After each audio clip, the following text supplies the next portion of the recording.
നമ്മുടെ ആരാധിക്കുന്നത് നമ്മുടെ സഭയിലെ ബഹുമാനായ employees and retired employees association ആണ്.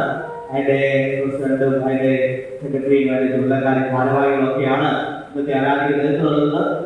പ്രത്യേകിച്ച് ബഹുമാനായ employees and retired employees association ഞങ്ങളെ വളരെ ആദരവോടെ ഞാൻ ആരാധന സ്വാഗതം ചെയ്യുന്നു.